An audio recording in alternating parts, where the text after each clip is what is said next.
1, 2, 3. Great Lakes Leadership Academy! It's us, the state. I know a whole lot more than I did an hour and a half ago.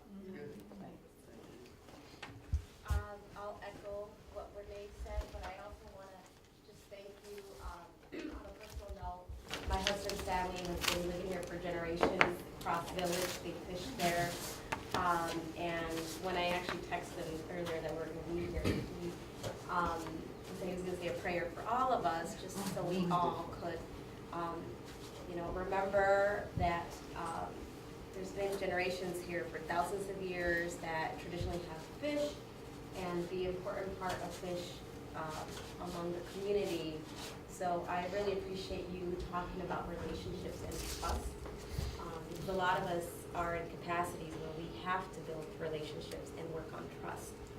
And so for me, it just really resonated, and hearing and being out on the water and learning about the process. I just really appreciate it because it is about our future generations. 1, 2, 3. Great Lakes Leadership Academy! It's us, the state. In the classroom, and then first group will go out. Yep. So the boats, this boat right here is tied up, but we set some nets yesterday. We're gonna have you go on the boat, lift some nets, see what we do on the boat here. Jason Smith with Little Traverse Bay Band of Odawa Indians is with us.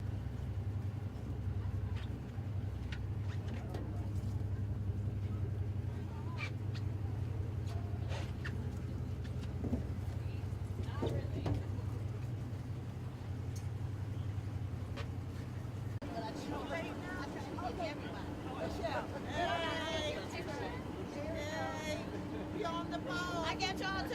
Stop. On the boat.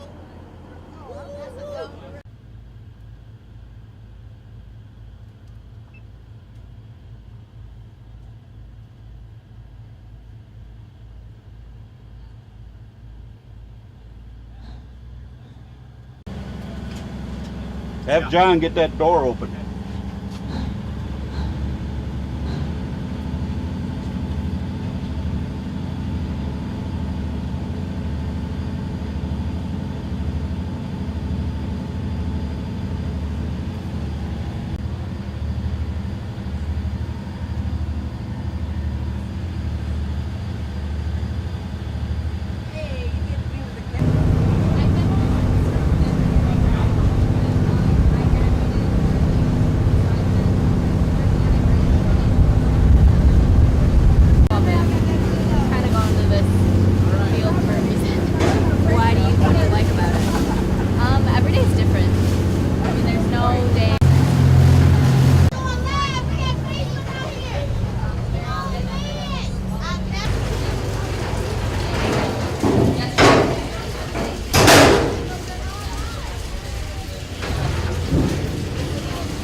Right there, there's one. Oh, there's one right there. Hi.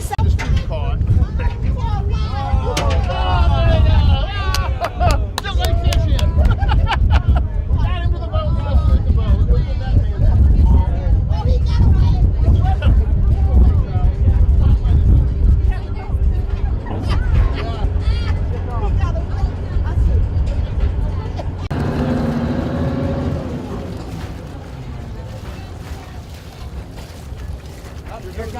That looks like a lake trout coming. Looks like he's not hooked in the tube too.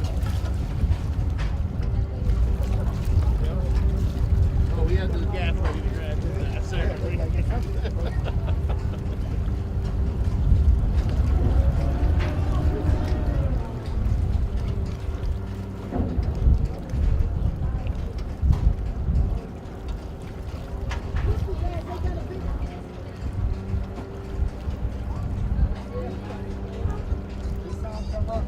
Yeah.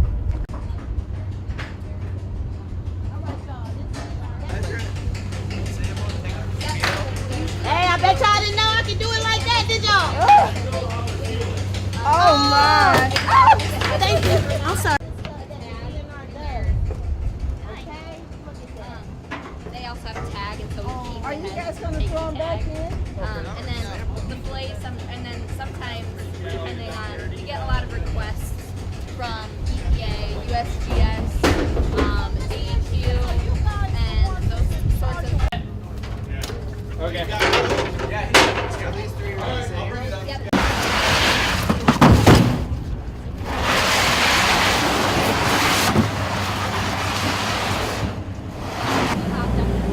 You guys want a good picture of them?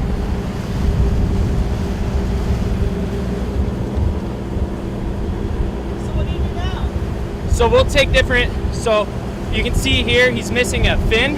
He should have a fin right there. That's from the hatchery. They clip that fin off and they put a little tag right in his nose. So we'll take his snout and that we'll extract that tag, and that tag will tell us exactly where he's from and how old he is.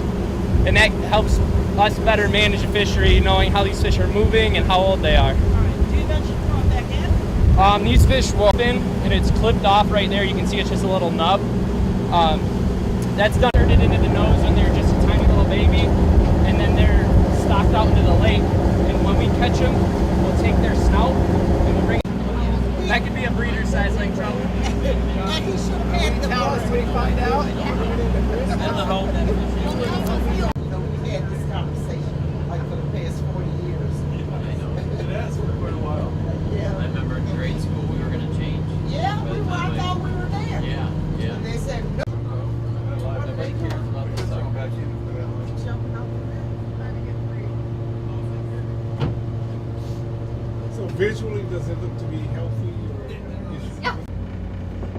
We may have one, but Is he. that one right there? Scar maybe. But we classify them. Okay, Jeff, walk it back.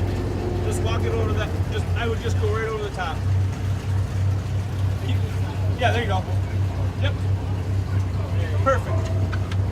Your name again is Pat O'Neill. Pat O'Neill. Okay, Jared. A federal hatchery, fish that were raised here are listed here, mostly lake trout raised there. As I said, it used to be, you can see this building is a remnant, back through the windows here is a remnant of that, but there's a Coast Guard station. They used to launch life-saving vessels right down into the channel here and run out and save people off of shipwrecks. And so it's kind of a lot going on over here. We'll be able to get out on the lake. It's not a small system, and so you can't go out in a canoe or a kayak or something and do what we need to do. So we have a really nice facility. And again, that's 50 vessels. So we have a couple new ones. The Lake Char was built in 2007. That's up in Marquette, and they do work on Lake Superior. The Chinook was replaced just this past year by the Tanner, which is a boat very similar to the Lake Char, and they do work out of Alpena, covering fisheries of Lake Huron. And the Channel Cat works down in Lake Erie out of Mount Clemens area, and they're responsible for work on Lake St. Clair and Lake Erie. First thing that you guys do when you discover that something is in the fish or. Yep, we will want to know, so there's several diseases that we know are problems that we'll monitor for. We're also on the lookout for newer, things we haven't seen before, but if there's a disease, we'll want to know the prevalence, so how many fish have it, and then if it's something that we can manage, we try to manage it. So an example, VHS was a disease. We What's can VHS?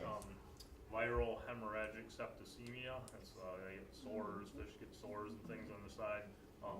But we can do things like change our hatchery. I didn't really find out I was gonna get this until kind of the very, very end of the day.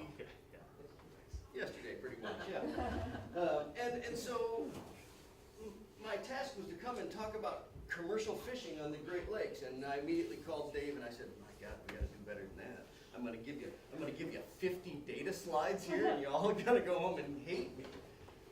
And so we were just talking on the phone, and we came up with this idea of how to maybe make it a little bit different. So we're gonna still talk about some commercial fishing from the Grand River all the way to Green. So when I think of Lake Michigan, there's one thing that always to me is incredibly important, is that the ancestors of both those people, and I use people, a relationship right out here as soon as those glaciers left.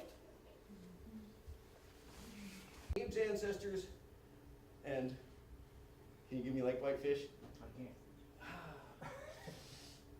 I should be able to, and it's left. So I wanted to be able to say like whitefish in the language.